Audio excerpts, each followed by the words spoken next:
As you know, my name is Tristan Tate, one of the founders and CEOs of University.com, aka The Real World. I'm doing something new for 2026. For the first time ever, I've decided to sit down and speak face to face, in person, with some of the students of The Real World. So, if you wouldn't mind introducing yourself, telling us your name, where you're from, how old you are. My name's Lord Dasu. I'm 19 years old. I was born in Norway. Lived in Ireland for a little bit over a decade. Then we moved back to Norway. I lived in the States for about 3 years. Then we moved back to Norway. Well, it's a pleasure to meet you. Thank you for being here. I guess my first question is, tell me a little bit about your work life before you discovered, I guess, my brother's content, which led you into The Real World. Don't mention the school yet. What was your work life, your financial situation like before getting inside the program? I mean, I grew up flat broke. So, Flat broke. My mom, my brother, and I, we lived in a homeless shelter for a good period. I was homeless 2 times, actually, 2 different occasions in my life. Eventually in life, I thought to myself, I'm quite disenfranchised with the way I'm living, and I do want to change. So I can remember vividly that the room that I was sleeping in when we lived in Norway, after I'd lived in the States, and then we moved back to Norway, the room I was sleeping in was so damn cold that you could see the smoke emitting from my mouth. yeah, I've been there. Yeah, I used to be excited to leave the house because I felt it was warmer outside than it was in the house. So after a while, a couple of my friends were sitting at the bus, and then one of my friends was telling me, "Oh, have you seen this bald guy on TikTok? Have you seen this bald guy on TikTok?" It's like, "No, I haven't seen that bald guy." So after a while, I started listening to the content, and then a friend and I, we started a hamper selling company. Nice. Essentially. So we were selling hampers door to door.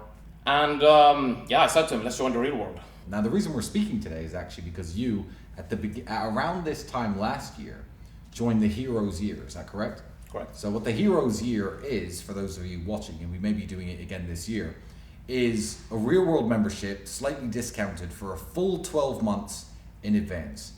Why did you decide to do that instead of just signing up monthly? You know, in the beginning of 2025, I pivoted into a higher ticket SMMA company. So that's social media marketing, selling marketing to companies. Since prior to that, I was selling short form content, video production to like kebab restaurants. And how much can some random Arab really pay you, right? So I thought to myself, okay, let me be pragmatic about it. Let me charge higher ticket. I joined back into The Real World. And after a while, I found these random voice notes from Luke. These completely random voice notes. I thought to myself, okay, cool. This guy clearly knows what he's talking about. He wears a black t-shirt. He has a bunch of money, but he doesn't spend any of it. That's how you know. That's how you know he's operating at a different level. So I thought to myself, I have to join Heroes Year, right? I joined Heroes Year campus, and a lot has happened since then. So let's talk about that journey a little bit. First and foremost, because this is an issue that a lot of people who are maybe thinking of joining The Real World care about, financially, what kind of difference has it made in the past 12 months from when you started to where you are now? Well, initially when I started, since I scaled a short form content agency to about $5,000 a month in 2024, then I went flat broke because I pivoted to drop shipping. I thought to myself, okay, cool, let me go make some of that money. So I scaled a SMMA up to $10,000 a month within about 3 or 4 months. I was like a dog on a bone. The only thing on my mind was working and training. Nice. The only thing on my mind. As it should be at your age. Yeah. Yeah, like absolutely nothing could stop me. I got a phone call that one of my older brothers had committed suicide. I'm sorry to hear that. No, it's totally fine. The next day, train twice, work 10 hours. Yeah. And it's not to be, like, what would you say? It's what Andrew says. Hard work is usually the answer to dealing with problems. Yeah. You know? It's not to be apathetic, but it's a bloodline can perish if you operate based off of grief. Yeah, that's true. So after I scaled that, then I moved into drop shipping, back into drop shipping, the money that I made. Then I did about $50,000 my first month. Then I took a little hit in income, and I sat there. I was sitting in a hotel lobby, and I was thinking to myself, okay, cool.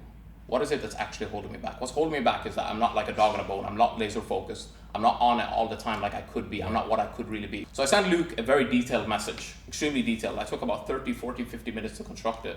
And Luke replies with a voice note, like, because he does a daily voice note, like 1.5 hours later.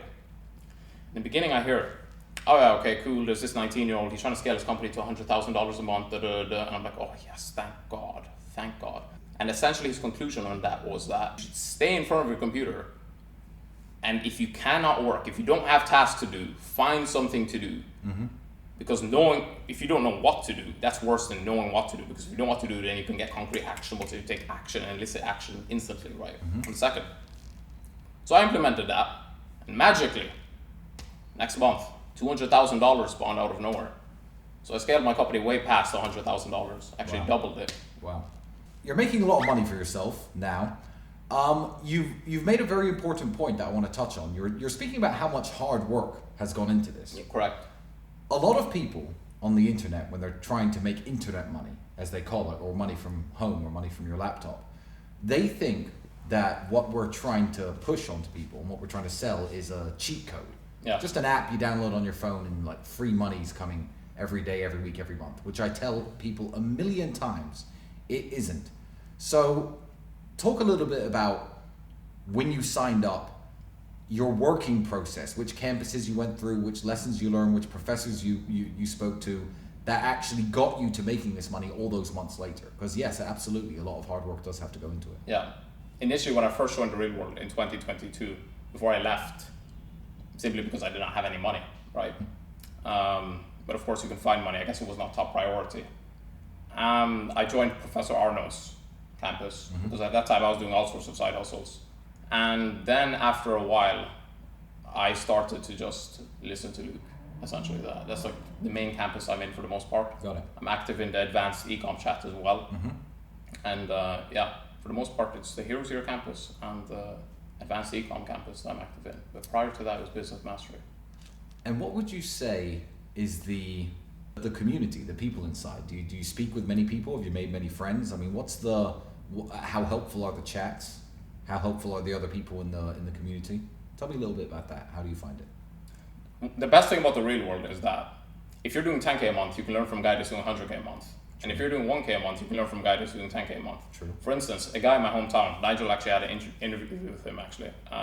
He's in the real world. He sent me his brother sent me a message out of the blue. Fast forward, I gave him a bunch of advice. Boom, $20,000 a month, right? Yeah. He's 16 years old.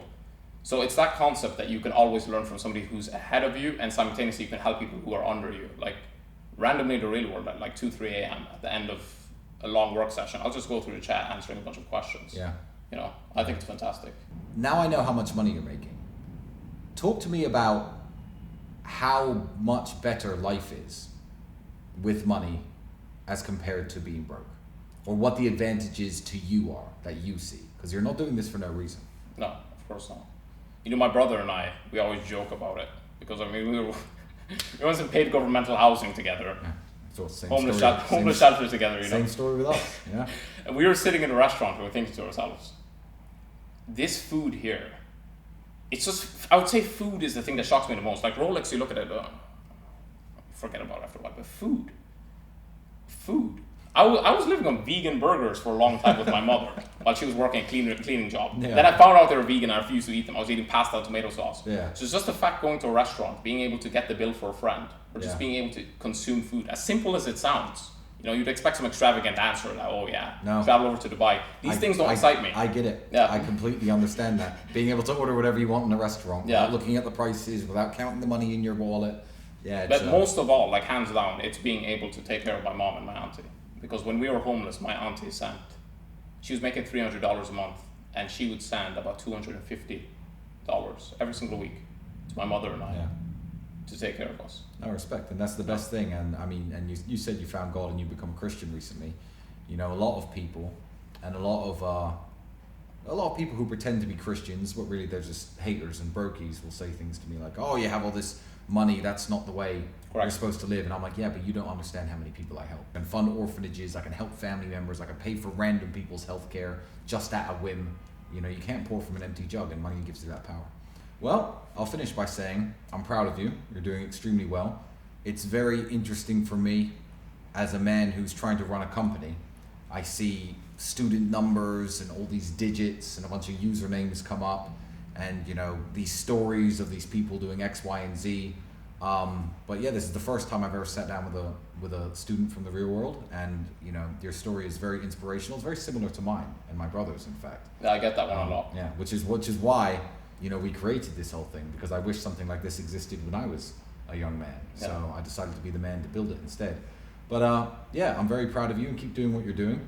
And hopefully I'll see you at the Bugatti Owners Club one day. Yes, thank you. God bless you, sir.